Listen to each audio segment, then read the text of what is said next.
Hello doctors. तो आज का हमारा टॉपिक है हेमेटोपोइसिस। तो काफ़ी इंपॉर्टेंट टॉपिक है, कंसेप्चुअल टॉपिक है, समझने के लिए बहुत ज़रूरी है।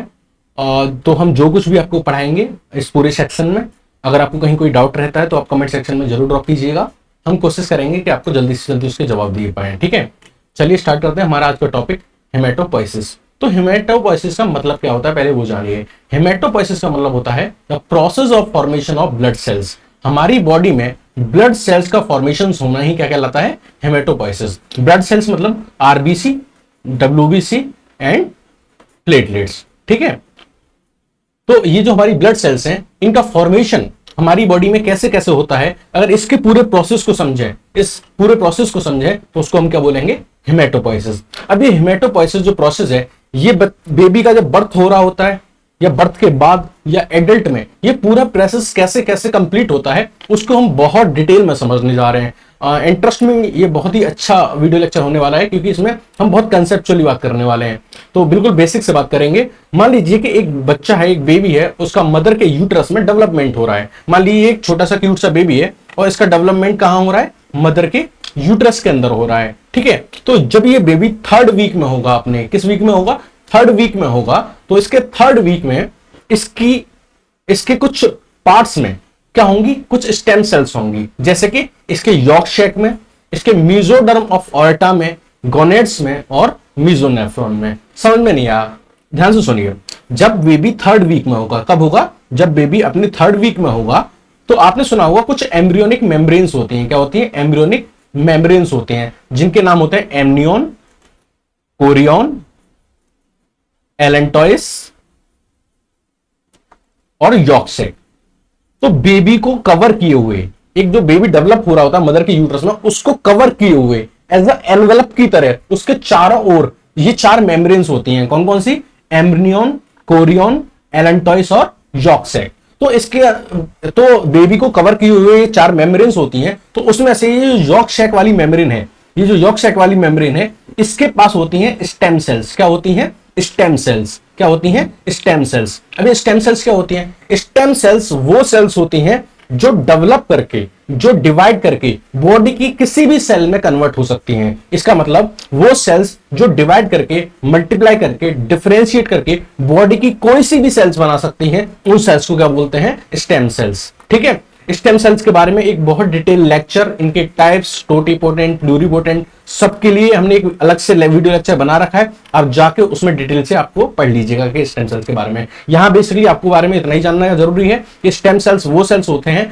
जिनके पास कैपेसिटी होती है कि वो बॉडी की किसी भी सेल का फॉर्मेशन कर सके। ठीक है, तो हमने आपको बताया कि जो एक एम्ब्रियो होता है, जो बच्चा डेवलप हो रहा होता है मदर के यूट्रस के अंदर, वो इन चार मेम्ब्रेन से कवर्ड होता है। और इन चार मेम्ब्रेन में से जो यॉर्क शैक वाली मेम्ब्रेन होती है, इसके पास स्टेम सेल्स होती हैं। वो स्टेम सेल्स होती हैं जो क्या करेंगी, हेमेटोपोइसिस करेंगी। क्या करेंगी, हेमेटोपोइसिस करेंगी, ब्लड सेल्स का फॉर्मेशन करेंगी। अच्छा, यॉर्क शैक के अलावा ये जो सेल्स हैं कुछ और जगह पाई जाती हैं, जैसे कि मेसोडर्म ऑफ ऑर्टा में और गोनेड्स में और मीजोनेफ्रॉन में। ठीक है, तो यहां पे भी ये स्टेम सेल्स पाई जाती हैं। जब बेबी का डेवलपमेंट आगे स्टार्ट होता है, तो बेबी का डेवलपमेंट जब थर्ड मंथ तक पहुंचता है, कहां पहुंचता है, थर्ड मंथ।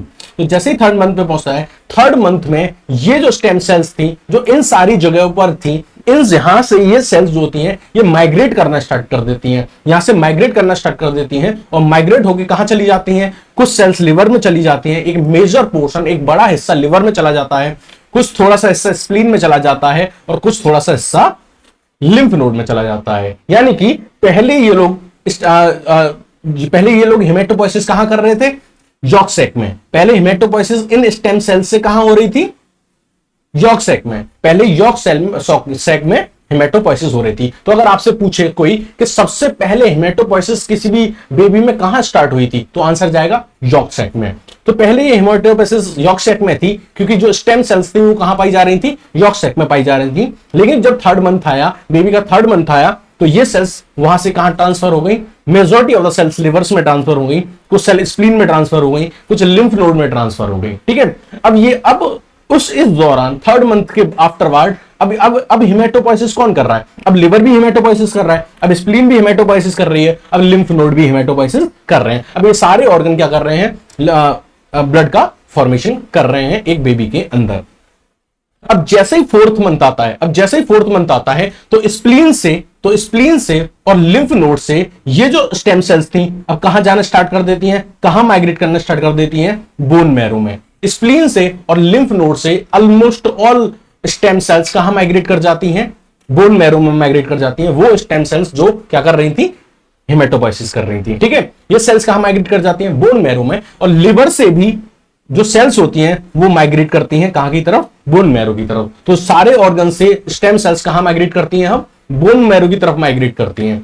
लेकिन सबसे ज्यादा अमाउंट में स्प्लीन और लिम्फ नोड से जाती हैं और लिवर से धीरे धीरे करके जाती हैं। तो अब ये सारी सेल्स कहां पहुंच जाती हैं, बोन मैरो में पहुंच जाती हैं 4 मंथ में, 4 मंथ के आफ्टरवर्ड। ठीक है, 4th मंथ जैसे होता है तो ये सारी सेल्स कहां पहुंच जाती हैं, बोन मैरो में पहुंच जाती हैं। अब बोन मैरो हेमेटोपोइसिस परफॉर्म करना स्टार्ट कर देता है और ये सेल्स अब परमानेंटली अपना घर कहां बना लेती हैं, इसी बोन मैरो में बना लेती हैं। अब इस बोन मैरो से ये कहीं भी ट्रांसफर नहीं होने वाली हैं। तो अब ये सारी सेल्स कहां पहुंच चुकी हैं, बोन मैरो में। और वहां बोन मैरो में पहुंच के ये क्या कर रही हैं, हेमेटोपोइसिस यानी कि ब्लड सेल्स का फॉर्मेशन कर रही हैं। और उन उस बोन मैरो में ये क्या हो जाती हैं, परमानेंट रेसिडेंट हो जाती हैं, वहां की परमानेंट रेसिडेंट हो जाती हैं, वहीं जाके बस जाती हैं। ठीक है, इतनी बात समझ में आ गई आपको। अब देखो होता क्या है कि जब बेबी का जन्म होता है, जो जिस टाइम पे बेबी का जन्म होता है अप टू बर्थ, अगर हम बात करें अप टू बर्थ की बात करें तो बेबी के बर्थ तक आपका लिवर और बोन मैरो दोनों ही फॉर्मेशन करते हैं किसका, ब्लड सेल्स का। ब्लड सेल्स का दोनों ही फॉर्मेशन करते हैं। लेकिन जैसे ही बेबी का बर्थ हो जाता है तो लिवर भी अब ये फंक्शन करना बंद कर देता है और आफ्टर बर्थ के बाद सिर्फ कौन फंक्शन परफॉर्म करता है, आफ्टर बर्थ सिर्फ बोन मैरो ब्लड सेल्स का फॉर्मेशन करता है। इतनी बात समझ में आ गई। रीजन क्या था कि कुछ सेल्स अभी भी यहां लिवर में रह रही थी, तो इन सेल्स ने क्या किया, बर्थ तक, कब तक, अप टू बर्थ तक इन्होंने ब्लड सेल्स का फॉर्मेशन किया और उसके बाद इन्होंने भी करना बंद कर दिया। तो हम बात करें अप टू बर्थ तक लिवर और बोन मैरो दोनों ही परफॉर्म करते हैं हेमेटोपोइसिस, लेकिन बर्थ के बाद सिर्फ और सिर्फ बोन मैरो हेमेटोपोइसिस का फंक्शन परफॉर्म करता है। ठीक है, अगर हम बोन मैरो की बात करें तो बोन मैरो बेसिकली 2 तरह का होता है। एक होता है रेड बोन मैरो और एक होता है येलो बोन मैरो। देखो जब बेबी का फॉर्मेशन हो रहा होता है मदर के यूट्रस में, और या फिर जब उस बेबी का बर्थ होता है, जब उसकी डिलीवरी होती है, उस टाइम पे उसके अंदर जितना भी बोन मैरो होता है वो सब रेड बोन मैरो होता है।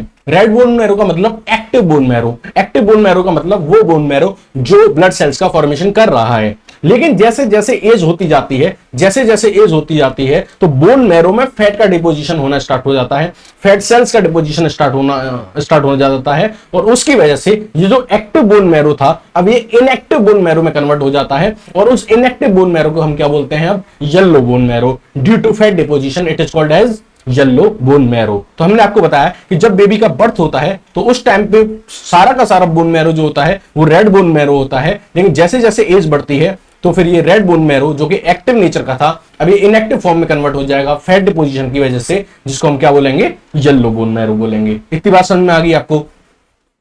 अब देखो जैसे प्यूबर्टी का टाइम आता है, जब बेबी का बर्थ हो रहा था तब सारा bone marrow red bone marrow था, जब डिलीवरी हुई तब भी सारा रेड बोन मैरो है और अप टू प्यूबर्टी भी सारा बोन मैरो कैसा रहता है, रेड बोन मैरो रहता है। लेकिन जैसे ही प्यूबर्टी खत्म होती है और कोई भी और एडल्ट फॉर्म में आता है, 18 या 20 की एज में आता है, तो उस टाइम पे कहां कहां रेड बोन मैरो रह जाता है वो समझिए। तो जो हमारा एक्सियल स्केलेटन है, एक्सियल स्केलेटन मतलब मान लो आप ऐसे करके खड़े हो तो जो आपके मेन एक्सिस के अंदर आ रहा है, यानी ये इस लाइन में जो आ रहा है, ये जो एक्सियल स्केलेटन होता है, इस एक्सिस पे जो कुछ भी बोन्स आएंगी, इस एक्सिस के अंदर जो भी बोन्स आएंगी इस एक्सिस पे, उन बोन्स के अंदर तो क्या होगा, रेड बोन मैरो होगा। बाकी जितनी भी सारी बोन्स होंगी उनके अंदर क्या होगा, white bone marrow, yellow bone marrow होगा। तो हमने क्या बताया, जब प्यूबर्टी तक तो सारा रेड बोन मैरो रहता है, प्यूबर्टी के बाद जब 18 टू 20 की एज में आते हैं तो उसके बाद रेड बोन मैरो किस में कन्वर्ट हो जाता है, येलो बोन मैरो में कन्वर्ट हो जाता है, सिर्फ एक्सियल स्केलेटन की बोन्स में और proximal end of humerus and femur, यानी जो लॉन्ग बोन्स होती हैं, लॉन्ग बोन्स के भी एंड पोर्शन जो होते हैं, जैसे मान लीजिए कि ये कोई लॉन्ग बोन है तो इस लॉन्ग बोन के जो एंड्स हैं प्रोक्सिमल एंड और डिस्टल एंड, यहां पे क्या होगा, रेड बोन मैरो होगा, बाकी इसकी शाफ्ट पे क्या होगा, येलो बोन मैरो होगा। तो जब 18 या 20 की एज होती है तब एक्सियल स्केलेटन में और proximal end distal end of humerus and femur, वहां पे आपको क्या मिलेगा, रेड बोन मैरो मिलेगा, बाकी सारी जगह आपको क्या मिलेगा, येलो बोन मैरो होगा। अब एक्सियल स्केलेटन में कौन कौन आता है, तो एक्सियल स्केलेटन में जो इस एक्सिस पे लाई करेंगे, जैसे कि स्कल, यहां पे लाई करेंगे आपकी वर्टिब्री, ठीक है, यहां से आपकी अराइज हो रहे होंगे रिब्स वगैरह, ठीक है, और यहां पे आपका होगा स्टर्नम, ठीक है, और यहां पे क्या होगी आपकी सैक्रम बोन, ठीक है। तो आपका skull, vertebral column, ribs, sternum, sacrum, ये जो एक्सियल स्केलेटन में लाई कर रहे हैं, इनके अंदर तो पाया जाएगा रेड बोन मैरो और बाकी सारी जगह क्या होगा, येलो बोन मैरो। इतनी बात समझ में आ गई आपको, इतनी बात समझ में आ गई। चलिए आगे बढ़ते हैं। देखो होता क्या है कि जो येलो बोन मैरो होता है वो इमरजेंसी कंडीशन में रेड बोन मैरो में कन्वर्ट हो सकता है। वो इमरजेंसी कंडीशन यानी आपके अंदर हीमोलाइसिस हो जाए, सीवियर एनीमिया हो जाए, सीवियर हीमोलाइसिस हो जाए, सीवियर ब्लड लॉस हो जाए, तो अगर आपकी बॉडी में इमरजेंसी कंडीशन है, ब्लड की बहुत ज्यादा कमी है, तो उस कंडीशन में आपका जो येलो बोन मैरो होता है वो आपके रेड बोन मैरो में कन्वर्ट हो सकता है। इसको हम बोलते हैं एक्सपेंशन ऑफ बोन मैरो। इसको हम क्या बोलते हैं, एक्सपेंशन ऑफ बोन मैरो। अगर आप बोन मैरो की बात करें तो आपका जो बोन मैरो होता है इसके अंदर ये कैपेसिटी होती है कि ये rate of formation, rate of blood formation को 8 to 10 टाइम्स इंक्रीज कर सकता है। 8 to 10 टाइम्स इंक्रीज कर सकता है किसको, हेमेटोपोइसिस को। आपके बोन मैरो में कैपेसिटी होती है कि वो आपके रेट ऑफ ब्लड फॉर्मेशन को 8 to 10 टाइम्स क्या कर सकता है, बढ़ा सकता है। और अगर आप पूरी बॉडी के बोन मैरो की बात करो तो पूरी बॉडी का बोन मैरो यानी bone marrow of whole body, of whole body, अगर आप बोन मैरो की बात करो होल बॉडी, तो इसका जो वेट होगा वो किसके बराबर होगा, वेट ऑफ लिवर के बराबर होगा। और इसका जो साइज होगा वो भी किसके बराबर होगा, साइज ऑफ लिवर के बराबर। अगर आप बोन मैरो को, पूरी बॉडी का बोन मैरो निकाल के अगर उसका आप वेट देखें और साइज देखें तो वो एक लिवर के साइज के बराबर होता है। तो यहां हमने बेसिक बात की हेमेटोपोइसिस के बारे में कि क्या होती है और ये कहां कहां होती है, ठीक है। तो अब मैंने आपको बता दिया कि एडल्ट में तो कहां होगी, सिर्फ बोन मैरो में होगी, और बर्थ तक कहां होती है, लिवर में और बोन मैरो में, ठीक है। चलिए नेक्स्ट लेक्चर में हम इसको आगे कंटिन्यू करेंगे काफी डिटेल में। Okay, thank you and have a nice day.